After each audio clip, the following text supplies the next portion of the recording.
Banyak orang yang salah paham. Mereka mengira kesendirian, kesepian, padahal untuk orang cerdas, kesendirian adalah ruang kerja bagi pikirannya. Saat sendiri, dia bisa merenung dalam, bukan overthinking, tapi memproses hidup dengan matang, mengamati dunia, belajar dari detail kecil yang sering terlewat orang lain, menemukan solusi, karena otaknya butuh tenang untuk berpikir jernih. Ketika orang cerdas memilih sendiri, dia duduk sendirian di sudut kafe atau di sudut rumah, bukan karena tidak punya teman, bukan karena merasa asing, tapi karena di sana pikirannya lebih jernih. Orang melihatnya dan berkata kasihan, sepi sekali hidupnya. Padahal di dalam kepalanya ada percakapan tanpa henti tentang ide, mimpi, rencana masa depan. Kadang orang melihatmu sendirian, lalu mereka berisik, kasihan, dia sepi.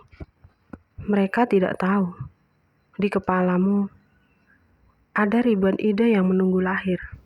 Kamu tidak datang di setiap pesta, bukan karena sombong, tapi karena kamu tahu energimu berharga.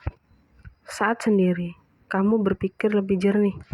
Kamu mengamati dunia dan menemukan jawaban yang orang lain lewatkan. Kesendirian bukan kesepian.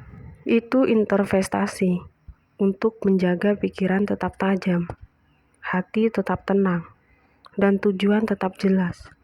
Karena orang yang nyaman sendirian adalah orang yang paling utuh, bahkan sebelum bertemu siapapun. Ciri dari seseorang yang memiliki kecerdasan di atas rata-rata adalah mereka suka sekali dengan kesendirian. Nah, di sini ada beberapa alasan kenapa orang memiliki kecerdasan di atas rata-rata atau EQ di atas rata-rata. Itu cenderung untuk menyukai kesendirian. Alasan yang pertama, ya karena mereka itu adalah orang yang cerdas. Orang yang cerdas itu lebih hidup. Yang kedua, orang dengan pikiran yang cerdas itu cenderung untuk menyendiri, adalah karena biasanya orang yang memiliki kecerdasan di atas rata-rata adalah orang yang sangat progresif, tidak ada waktu yang ingin mereka buang. Semua waktu harus memiliki manfaat dan tujuan yang jelas. Maka dari itu, proses yang mereka lakukan dalam pengembangan mereka cenderung untuk dilakukan dalam kesendirian, apalagi jika bersama orang lain. Mereka paham bahwa yang akan mereka lakukan hanya membuang waktu dan bermain game, bergosip, dan sebagainya. Inilah yang mereka anggap buang-buang waktu. Saat sendiri, mereka bisa menggapai impian mereka dan melakukan hal-hal yang mereka anggap penting. Kalau mereka terjebak dengan situasi sosial yang terlalu rumit, terlalu besar, dan terlalu remeh, mereka akan cepat bosan karena tidak ada tujuan yang jelas dan prospek yang jelas dari semua perbuatan yang dilakukan dalam kerumunan. Yang ketiga, karena stimulasi yang mereka butuhkan itu memang berbeda. Orang dengan tingkat kecerdasan yang standar atau biasa-biasa saja sangat membutuhkan stimulasi dari orang untuk mengisi hati dan pikiran mereka. Pergaulan dan kebutuhan ikatan perasaan yang mendalam terhadap orang lain dan basa-basi untuk bisa merasa puas, bahagia dalam kehidupan. Nah, stimulasi inilah yang sebenarnya tidak terlalu dibutuhkan oleh orang yang memiliki kecerdasan di atas rata-rata. Mereka memang butuh pergaulan seperti orang pada umumnya. Tapi saat pergaulan itu tidak jelas dan tidak memberikan manfaat yang terarah, apa yang mereka inginkan, mereka cenderung untuk menghindari pergaulan dengan orang-orang yang tidak jelas. Apalagi mereka itu sangat sulit untuk menemukan orang-orang yang benar-benar sepadan, yang bisa menata apa yang mereka pikirkan. Tapi jika mereka menemukan seseorang yang memang mirip dengan mereka tidak masalah dengan pergaulan. Kecenderungan untuk berbeda dari orang lain. Inilah yang membuat mereka mengstimulasi tambahan. Tidak masalah terhadap pergaulan, dan juga mereka bisa cukup terhadap kesendirian. Karena kadang mereka itu merasa sepi dalam keramaian. jika orang-orang yang berada di sekitar mereka itu tidak nyambung atau tidak sefrekuensi dengan mereka. Dan mereka kadang bisa lebih ramai dalam kesendirian, karena kadang mereka itu merasa sepi dalam keramaian. Jika orang-orang yang berada di sekitar mereka itu tidak nyambung atau tidak sefrekuensi. Dan mereka kadang bisa lebih ramai dalam kesendirian mereka karena pemikiran mereka yang selalu penuh dengan ide-ide prinsip, pendapat-pendapat, dan hal-hal menarik. Kenapa orang dengan kecerdasan di atas rata-rata suka sekali dengan kesendirian? Karena mereka itu biasa memiliki target yang jelas. Dalam hidupnya mereka tidak ada waktu yang sia-sia, tidak ada momen yang tidak berharga. Semua harus bisa dimanfaatkan untuk sebuah tujuan yang jelas. Membuat mereka jauh lebih fokus daripada keramaian. Jadi mereka bisa mengejar target dengan lebih cepat, lebih efisien, dan semua yang mereka lakukan bisa lebih tertarget.